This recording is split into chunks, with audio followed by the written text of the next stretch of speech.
Nah, kalau ini dari Mama Irsyad ya, kalau diajari suka membeo. Kalau membeo itu berarti anak itu nggak ngerti, Bu. Kalau seperti kita, kita pun kalau diajarkan untuk berbicara, Bu, itu pasti kalau Ibu nggak ngerti, Ibu akan mengulang lagi. Namanya, Bu, Bu, tahu nggak? Itu yang namanya XYZ. Nah, Ibu nggak ngerti XYZ. Nah, Anda akan mengulang kembali kata-kata yang Anda nggak ngerti. XYZ yang mana? Nah, kalau kita bahasanya bagus. Tapi pasti kita mengulang lagi. Nah, XYZ yang kita nggak ngerti. Nah, anak-anak ini juga kalau membeo berarti dia tidak mengerti pertanyaan kita. Jadi kalau dia nggak mengerti, kita ajarin dia untuk mengerti pertanyaannya dulu. Nah, seperti pertanyaan tadi, warnanya apa? Oh, dia kalau ditanya warnanya apa, dia ngomong gelas. Berarti dia kan nggak ngerti.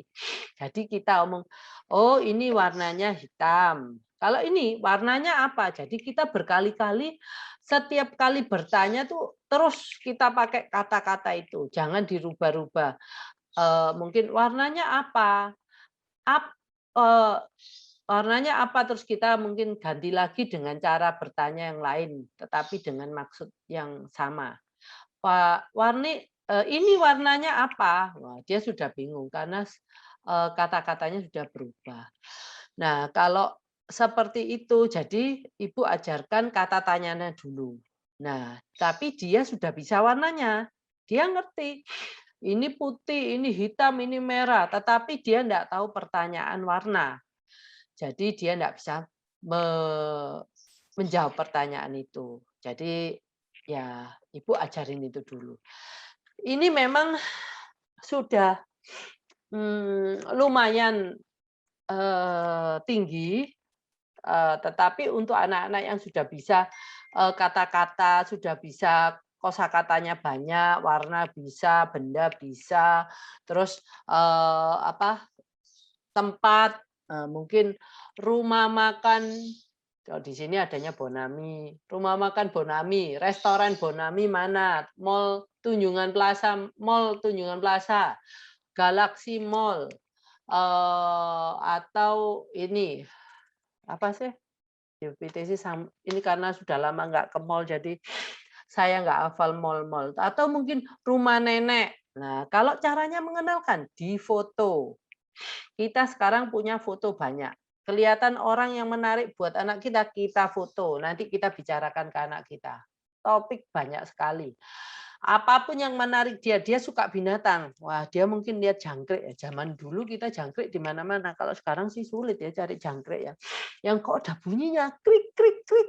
Kok dia melihat terus saya foto jangkriknya, cekrek. Nah, terus kalau bila perlu di video, jadi ada movement-nya, ada suaranya, nanti kita buka pada waktu kita, eee, ketemu anak, santai-santai. Kita buka, krik krik krik, oh dia kok itu suaranya seperti yang waktu itu kita dengar ya? Oh ada di video, kita ngomong, jangkrik. Nah, suaranya gimana? Coba, tirukan suaranya, krik krik krik krik. Jadi kita kan enjoy aja, nggak usah terlalu terlalu serius gitu loh, Bu. Karena kita orang tua bukan terapis. Yang ngegolkan itu terapis, yang memakai orang tua. Jadi kalau ibu mau mengajar anak-anak ini, kenapa saya ngomong orang tua itu harus bahagia? Karena Anda berat ininya, apa, tugas kita berat. Jadi kita ndak harus bisa menggolkan ke anak kita. Kalau enggak, ibu akan tambah stres. Dan kalau ibu stres, ibu tidak berbahagia, ibu mudah marah. Ibu mudah tersinggung. Dan ibu itu karena adalah pelita dalam sebuah rumah tangga. Kalau ibunya marah-marah terus, sak rumah itu enggak ada yang enak. Suami enggak enak, anak enggak enak, semua enggak ada yang enak. Jadi kalau ibunya tersenyum, semua tersenyum. Nah, maka dari itu ibu, saya pikir ibu sudah terlalu banyak pekerjaan, ibu just do it, enjoy it.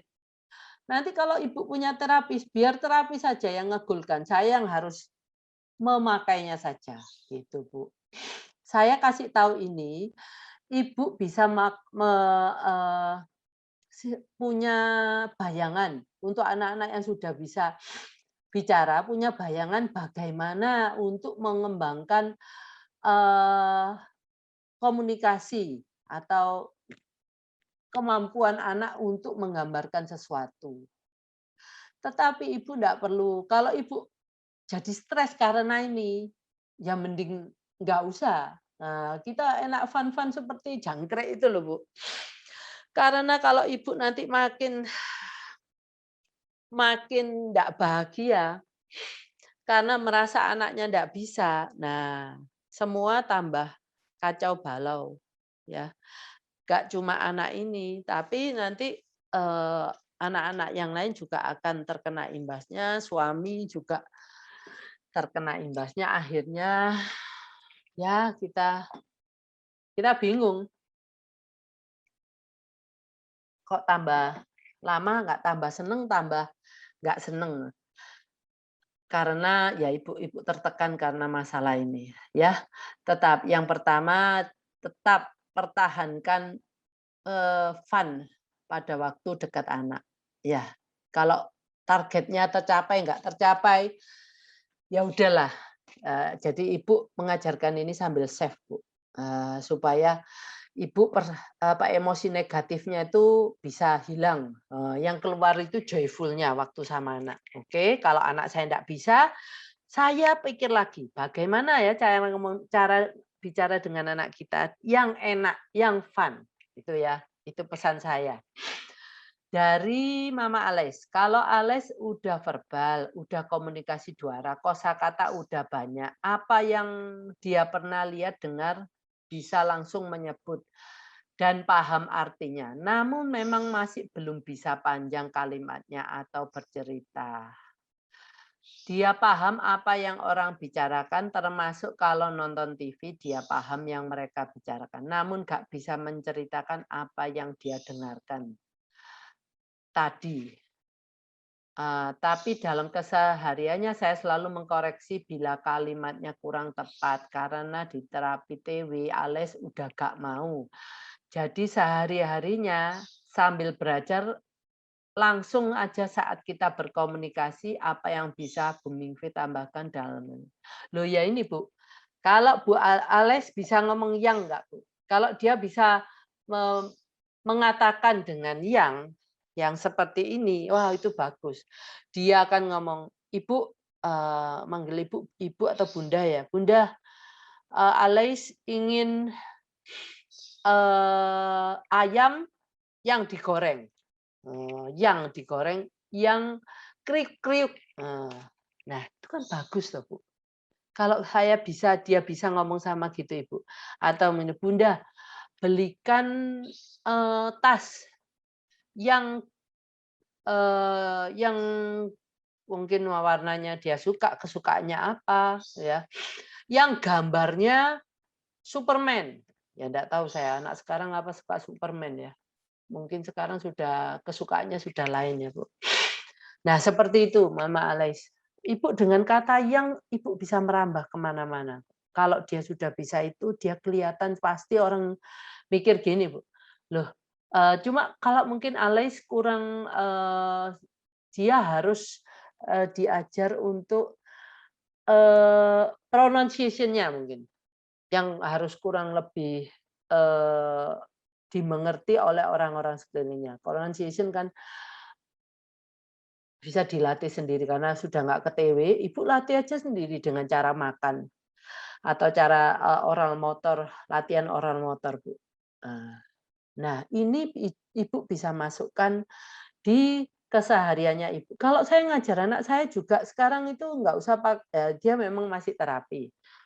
Tetapi itu tidak membuat saya stop untuk mengajarkan dia. Apapun yang dia lihat, yang kita lihat, yang mungkin saya lihat, itu menarik buat saya, atau dia nggak memberikan perhatian ke sana, saya akan, eee, menunjuk, "Itu, kamu lihat itu. Wah, apa itu?" Saya bicarakan mengenai itu. Seperti yang pernah saya katakan bahwa saya jangan merasa anak kita bisa diajarin kata-kata yang sulit. Buktinya gara-gara Galaxy Mall direnovasi, dia minta saya lewat di depannya Galaxy Mall dan waktu itu di depannya Galaxy Mall itu banyak tangga-tangga itu loh, Bu. Apa sih namanya itu? Tangga-tangga yang bisa di-stacking naik ke atas itu loh. Terus saya tahu, wah, terus ada orang lagi bekerja di sana, di atas tangga. Terus saya ngomong itu, kamu lihat itu Galaxy Mall sedang direnovasi." Saya sengaja mengatakan dengan pelan.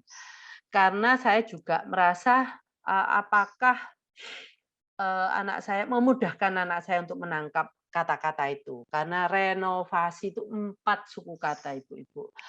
Jadi saya ngomong seperti itu. Nggak taunya dia langsung ngomong, "Galaxy Mall sedang direnovasi," dengan cepat. Oh, saya melongo, "Loh, kamu kok bisa ya?" Dengan satu kali saya ngomong aja dia mengulang sambil menunjuk yang, apa, Galaxy Mall yang kita lewati naik mobil itu. Wah, saya mikir dalam hati, saya itu underestimate anak saya ya.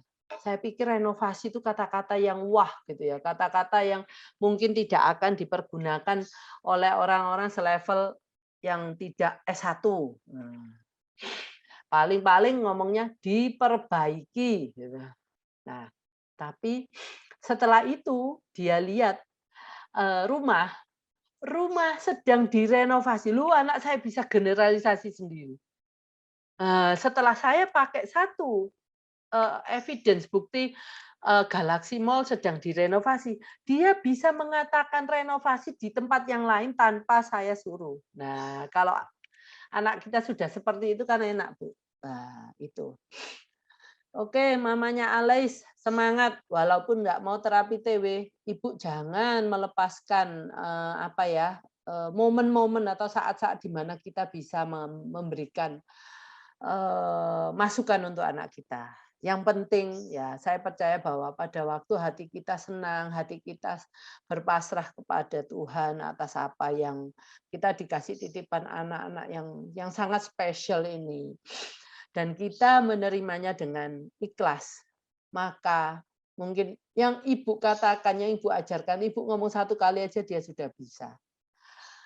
Oke, Bu Mutia, bagaimana caranya untuk melatih TW di rumah selain memakai sikat gigi? Karena Mas Bawi sudah nggak mau pakai, ikatnya sudah sobek.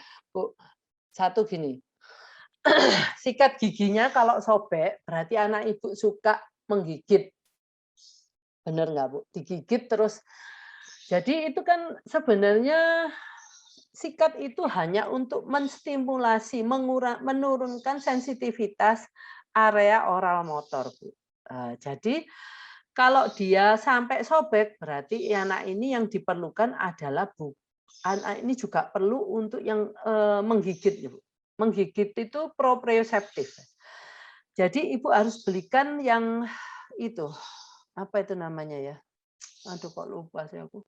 Kan kalau udah tua itu ya kok banyak lupanya.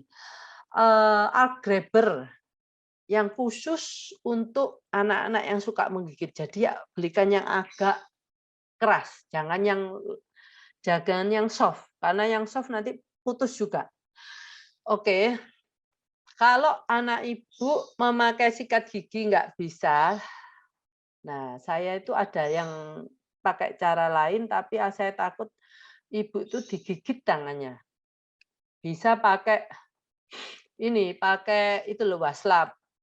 Ya, atau ada juga Bu yang dimasukkan ke jari, sikat gigi dimasukkan ke jari kita yang dimasukkan jari telunjuk, jadi jari telunjuk kita yang masuk ke dalam ini, ke dalam mulut. Itu berarti Bu, sebelum Ibu mau disikat, dia suruh gigit-gigit dulu, Bu.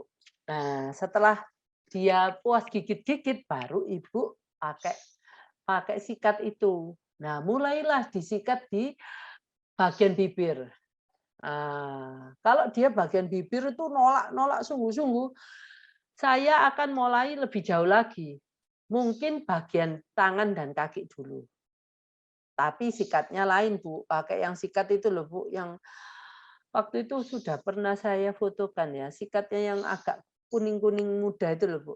Saya biasanya waktu itu beli di online juga, agak kasar ya. Jadi saya enggak, kalau anak ini Mas Wafi itu mungkin mulutnya itu terlalu sensitif, terlalu suka menggigit. Jadi kalau dia suka, kalau dari sisi proprionya, ibu kasih dia proprioseptif dulu. Setelah itu baru dia tenang. Mungkin aja proprioseptif ini kan dia mintanya kalau menggigit itu di rahang sini ya, di jaw ini.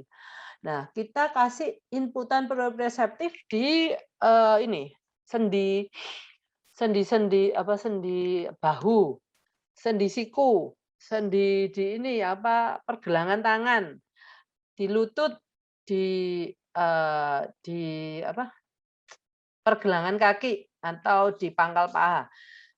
Proprioseptif yang paling enak itu pokoknya yang kalau kaki itu pakai ini trampolin. Nah,